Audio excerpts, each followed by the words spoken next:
Fala galera do meu canal JV Eletricista. O link desse curso aqui, pessoal, eu vou deixar na descrição do vídeo. Então, aproveita o vídeo, se Eu vou inscreve no mostrar não só o canal. erro, mas a solução e quanto vai custar. Claro, os custos não serão exatos porque tem muitas variáveis, mas vai servir como base para vocês. Vamos lá, primeiro erro. Disjuntor do medidor da concessionária com capacidade de carga muito baixa. O segundo erro vem de tabela, que são os cabos de alimentação principal muito finos. Tanto o disjuntor quanto os cabos são incompatíveis com a carga atual da instalação. O chuveiro de 4.600 watts a 127 volts consome 36 amperes da rede. Só o chuveiro ligado na posição inverno já põe a capacidade da instalação próxima do limite. Usando essa tabela como base, eu recomendaria logo o disjuntor de 70 amperes. Eu não recomendo de 50 porque com o chuveiro ligado sobraria apenas 14 amperes. Mal dá para ligar um forno elétrico ou uma air fryer.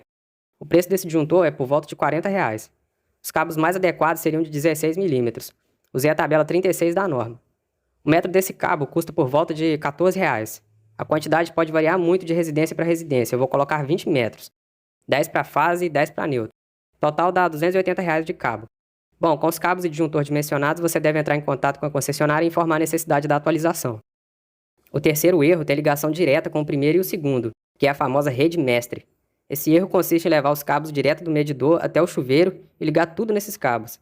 Além disso, deixa a proteção de toda a instalação a cargo somente do disjuntor do medidor da concessionária. Infelizmente, a maioria das instalações do Brasil ainda é assim. Para corrigir isso, teremos que substituir a rede mestre por um quadro de distribuição. Um quadro monofásico com barramentos custa R$ 40. Para chumbar esse quadro na parede, um bom pedreiro faz esse serviço em menos de meio-dia. Mas como tem que cortar e quebrar a parede e emendar os eletrodutos, ele vai te cobrar uns R$ 150. Mais a massa pronta, que é para reboco, que é uns R$ 20, e uma lata de tinta pequena, que é uns R$ 40 para você pintar a parede. Fora o eletroduto. Arredondando tudo, ficaria em aproximadamente uns R$ 300 no mínimo. Para proteger a instalação, vamos precisar de um disjuntor geral de 63 amperes e 4 disjuntores para os 4 circuitos. De 10 amperes para a iluminação, de 40 amperes para o chuveiro, de 20 amperes para a tomada de uso geral, de 20 amperes para essa tomada de uso específico, que ela tem também 20 amperes. Cada disjuntor custa por volta de R$ 12. A montagem é bem simples. O neutro é ligado no barramento, a fase passa primeiro pelo disjuntor geral e é distribuída para os outros disjuntores por um barramento do tipo pente de 80 amperes e de 8 terminais. Use isoladores nos terminais que não forem usados. Esse barramento custa por volta de R$ 35. O quarto erro é ligar o neutro no interruptor e a fase direto no bocal da lâmpada. Funciona? Funciona, mas é errado. A chance de você levar um choque quando for trocar essa lâmpada aumenta muito, porque a fase vai estar sempre energizando a carcaça interna da luminária ou do bocal da lâmpada. Além disso, a fase sempre estará energizando também o retorno desse neutro, procurando um referencial. Se você encostar nesse retorno, também leva choque. É um erro bem simples de resolver, basta inverter. Interrompe a fase e leva o neutro direto no bocal da lâmpada. Os cabos para iluminação devem ser de no mínimo 1,5 mm, isso é definido pela norma também.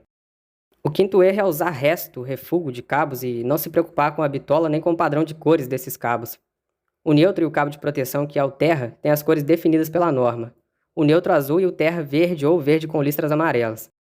A fase eu vou manter preto para toda a instalação. É óbvio que você não vai deixar de fazer a instalação se não tiver um cabo azul para o neutro, por exemplo. Mas pelo menos mantenha tudo padronizado, o neutro de uma cor e a fase da outra. Os cabos para as tomadas devem ser de no mínimo 2,5 mm.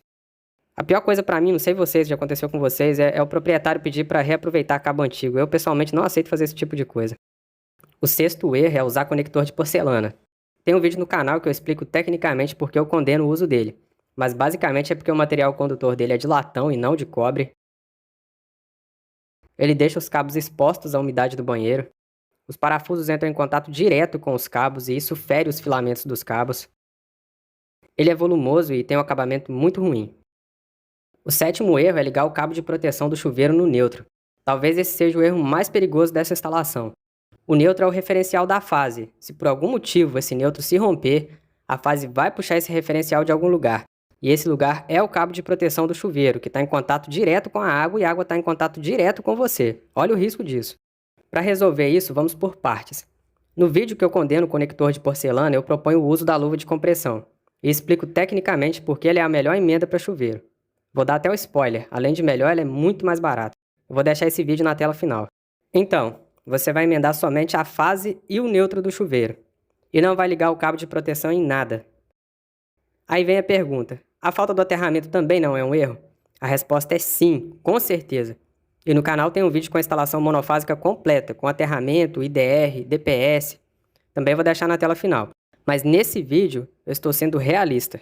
A maioria dos proprietários não tem interesse em fazer aterramento, e componentes como IDR de R$ 200 e DPS de mais de R$ 50 são totalmente desprezados. Por isso fiz a instalação sem eles. Mas se o proprietário algum dia mudar de ideia, pelo menos a instalação atual já tem condições de receber não só o aterramento, mas os outros dois componentes que eu comentei também, que é o IDR e o DPS. Aí vem outra pergunta. E como faz para não tomar aquele choque no registro do chuveiro sem o aterramento? Uma opção seria o uso do chuveiro com resistência blindada. Ele é mais caro, mas resolve o problema do choque no registro. Além disso, ele tem o benefício de demorar anos para queimar e é compatível com o IDR. Compara os resistores comuns do chuveiro com o resistor do chuveiro blindado. Esse resistor é bem mais robusto, porque é protegido e envolvido por outro material, para não entrar em contato direto com a água. Pessoal, esse chuveiro não é um substituto para o aterramento, ele apenas resolve esse problema pontual do choque no registro. Esse é o total de gastos que tivemos na nossa correção/atualização dessa instalação. Deixei de fora a mão de obra do eletricista e o gasto com os cabos dos circuitos, porque vai depender muito do tamanho da casa e da quantidade de pontos elétricos. Vamos comparar o antes e depois. Olha só a diferença. Tem instalação que é ainda pior, tomadas desatualizadas, adaptador para tomada de 20 amperes e conector de cerâmico de capacidade de corrente menor do que a capacidade do chuveiro. Mais errado ainda. O conector já é errado, ainda usar assim é mais errado ainda. Tem mais erros, como emendas mal feitas, mal isoladas. No Brasil hoje é raro ver uma instalação elétrica residencial bem feita e bem dimensionada. Mais raro ainda é encontrar um profissional